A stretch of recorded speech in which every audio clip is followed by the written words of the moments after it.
वालेकुम सलाम। मैं सोनिया बोल रही हूँ। बोली जाओ। बोली जाओ। मैं कभी एक दिन नहीं भूली। मैं सिर्फ सारे प्रोग्राम की पंजाबी की करनी है, बाकी मैं सारे उर्दू प्रोग्राम की करनी है। ठीक है ठीक है ठीक है ठीक है। मैं कभी बोले जाओ। मैं अपनी छेती अपनी निशाल जी की गल बिल्कुल ठीक है। कुछ लोगों की छेतियां इन्नी होंगी कि बाल कर अपने सोने रब में कहने अल्लाह पाक साड़ी छेतियां छीनने फायदे को नहीं तो कुछ इन्नी खतरनाक गल्लां दा एहसास हो जाता कि वो हो जाती है। मामला तुहाडे नाल शेयर करनी मैं रो पावांगी जी। तुसी शेयर करो। कि मैं रो पावां? नहीं, मैं बिल्कुल नहीं चाहांगा तुसी रोवो, लेकिन दिल ते मजबूत करके दस दियो तुसी। मैं मजबूत किस तरह करा? मेरी छेतियां बहुत तेज होगी, एडी तेज होगी कि मैं तुहाडे को वाकई शेयर कर कल तुसी दसो तुहाडी सेहत किस तरह दी? बस ए तुहाडी छेती इसने दस दिता है मेरी सेहत किस तरह दी है। मैं तुसी मजाक करो लगे हो? नहीं, कसम वाली गल है, बिल्कुल सौ ले लो मेरे को। मेरी साथ कह रही है ठीक है कि हम बेहतर कर लो बेहतर मेरा तो होंदा है ना टांके हुंदा बिल्कुल हुंदा। अल्लाह पाक तुहानू आजला कामला ता करे। आमीन आमीन आमीन जी। मैं सानू रोज पूछिया पर कोई डीजे एरिया नहीं गया सी या तुहाडे कोल मेरा मैसेज दे देना। बस तुहाडा एहसास सोनिया मेरे तक जरूर पहुंच गया। तुसी मैंने बताया खुशी कोई गल नहीं, एहसास पहुंचे ना पहुंचे जरूर खुशी लगा कि मेरी दुआ पहुंच गई कि तुसी आ गए हो।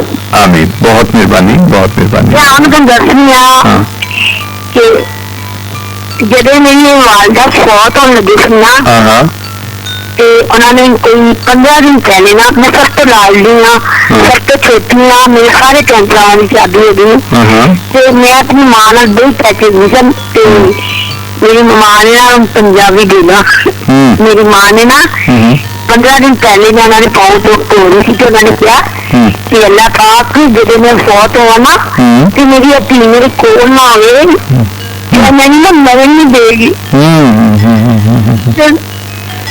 15 दिन पहले ना मेरी बहुत ना गल सुनना मेरी भाभी इतनी परेशान सारा कार की एहो फिक्र वाक्य सुनी नहीं। ठीक 15 दिन पहले बाद मेरी माँ अम्मी जी ना हॉस्पिटल ज्यादा हॉस्पिटल के एक दिन मैं गई दूसरे दिन मैं गई तीसरे दिन में जाम लगी हूँ ना प्याची में मां ना है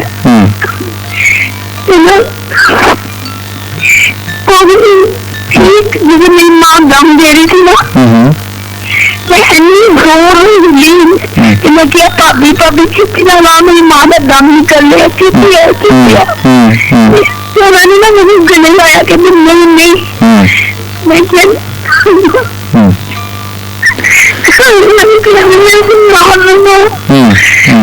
मेरे भरा मैं क्या कहना नाम तुझे मैं भाभी ने मैंने गले लगाया मैं क्या निकल गया दम।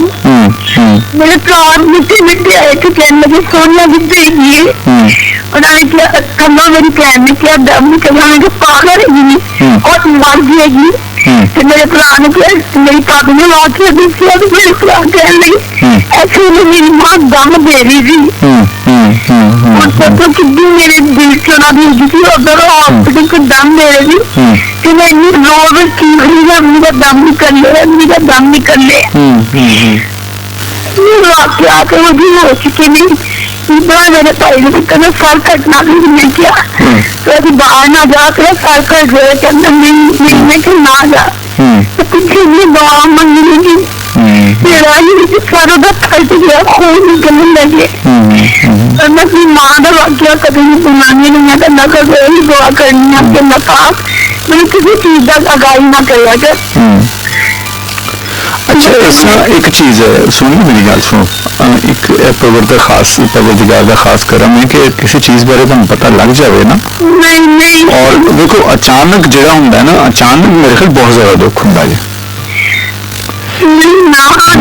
नहीं वक्त पहले पता चल रहा है कि गम अंदर निकल रहा है ना तड़प रही सीख रही भाभी कहनी भाभी अभी फिक्र निकल कर रही है और इतनी मोहब्बत नहीं ਤੇ ਮੈਨੂੰ ਇੱਕ ਮਹੀਨੇ ਬਾਅਦ ਮੈਨੂੰ ਟੀਕਾ ਨੀਂਦ ਦਾ ਲਾਣਾ ਛੱਡਿਆ ਸੀ ਉਹਨਾਂ ਨੇ ਡਾਕਟਰ ਨੇ। ਰਾਣੀ ਤੁਸੀਂ ਬਹੁਤ ਸਦਮਾ ਲੈ ਲਿਆ ਨਾ, ਤੁਹਾਡੀ ਬਹੁਤ ਜ਼ਰੂਰਤ ਸੀ। ਮੈਂ ਜਦੋਂ ਛੋਟੀ ਜਿਹੀ ਜਿੰਨੀ ਹੈਗੀ ਜਦੋਂ ਮੈਂ ਤੇ ਮੇਰੀ ਅੰਮੀ ਕੋਲ ਜਾਣਾ ਹੈ, ਅੰਮੀ ਮੇਰੇ ਕੋਲ ਹੁਣੀ ਛੇਤੀ ਜਿਹੀ ਮੈਨੂੰ ਦੱਸ ਦਿੰਦੀ ਤੇ ਮੈਂ ਇਹਨਾਂ ਕੋਲ ਮੈਂ ਨਮਾਜ਼ ਪੜ੍ਹਨੀ ਨਾ ਕਰਨੀ ਨਾ, ਮੈਨੂੰ ਕਦੇ ਵੀ ਕੋਈ ਖਤਰੇ ਦੀ ਗੱਲ ਨਾ ਦੱਸਿਆ ਜੇ ਕੋਈ ਹੋਵੇਗਾ ਕਿ ਜਿਹੜੇ ਖਤਰੇ ਆਉਣ ਵਾਲੇ ਨੇ ਤਾਂ ਕੋਈ ਟਾਲ ਦੇ ਸਕਦੇ। ਆਮੀਨ ਆਮੀਨ ਆਮੀਨ ਆਮੀਨ। ਤਾਂ ਤੁਸੀਂ ਹਸਪੀਟਲ ਦੀ ਤੁਹਾਡਾ ਮੇਰਾ ਕੋਈ ਰਿਸ਼ਤਾ ਨਹੀਂ, ਲੇਕਿਨ ਇੱਕ ਮੁਸੀਬਤ ਦਾ ਆਵਾਜ਼ ਦਾ ਤੇ ਮੈਂ ਸਭ ਨੂੰ ਕਹਿੰਦੀ ਹਾਂ ਕਿ ਮੈਨੂੰ ਪੰਜਾਬੀ ਚ ਜਦੋਂ ਤੱਕ ਮੈਂ ਨਹੀਂ ਸੁਣ ਲਿੱਤਾ ਕਿ ਤੁਸੀਂ ਘਰ ਚਲੇ ਗਏ ਹੋ, ਮੈਂ ਤੁਹਾਡੇ ਲਈ ਮੁਸਤਕਲ ਦੁਆ ਮੰਗੀ ਰਹੀ। ਬਹੁਤ ਮਿਹਰਬਾਨੀ, ਬਹੁਤ ਕਿ ਮਿਹਰਬਾਨੀ। ਅੱਲਾਹ ਪਾਕ ਤੁਸੀਂ ਕਿਸੇ ਦੇ ਭਰਾ ਵੀ ਹੋਗੇ, ਕਿਸੇ ਦੇ ਪੁੱਤਰ ਹੋ, ਠੀਕ ਹੈ, ਲੇਕਿਨ ਮੈਂ ਤੁਹਾਡੇ ਲਈ ਦੁਆ ਕਰੂੰਗਾ ਪਾਕ ਤੁਸੀਂ ਨਹੀਂ ਕਰੋਗੇ।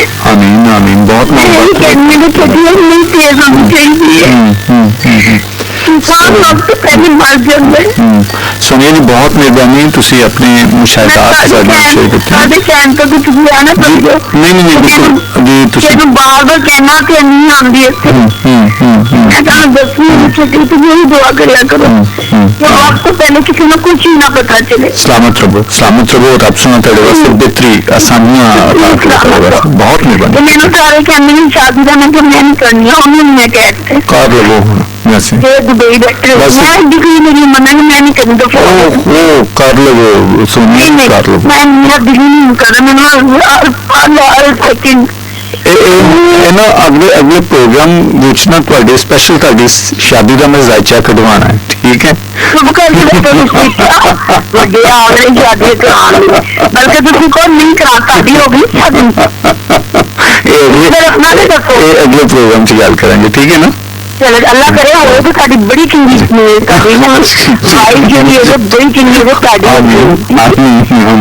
मेरी तुम यह दुआ क्यों करना कि मेरी जो दिली ख्वाहिशा है बहुत कुछ तो पूरी हो गई और पूरी हो गई और एक जी मेरी माँ बाप की याद है और थोड़ी कमी हो जाए मैं बड़ा रोनी नहीं पता लोग कहने तू बड़ा हसनी है लेकिन मैं बड़ा रोनी बिल्कुल जी, बहुत ज्यादा हसन वाले अंदरों बहुत मामलात होंगे छोटी जी लेकिन मैं रात में रोज रोनी हूँ सोचो क्योंकि मेरा बेड लगा है सब अपनी अपनी कमियां भी चले जाने मैं चले जाना दुबई मेरी भी आखिरी थी अपने प्यार को, लेकिन मैंने नहीं भूल दे पता नहीं कितना मेरे अंत है जो तीनों बहन भरा भी उन्होंने कितना भूल गया याद हो भी उन्होंने याद होंगे कोई शक नहीं पर मेरी तरह नहीं जो कहते पूरी प्यारे नबी नहीं रहे थे वो भी नहीं रहे मेरे डॉक्टर इन्नी चंगी नहीं वो कहते भी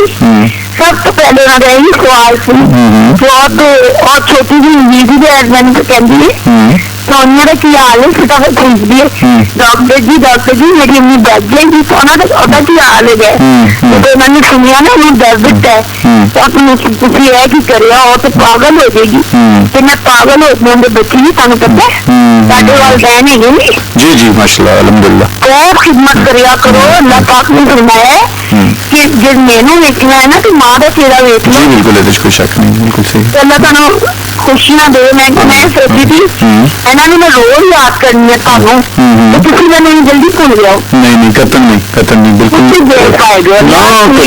ना करो बिल्कुल नहीं भूलो।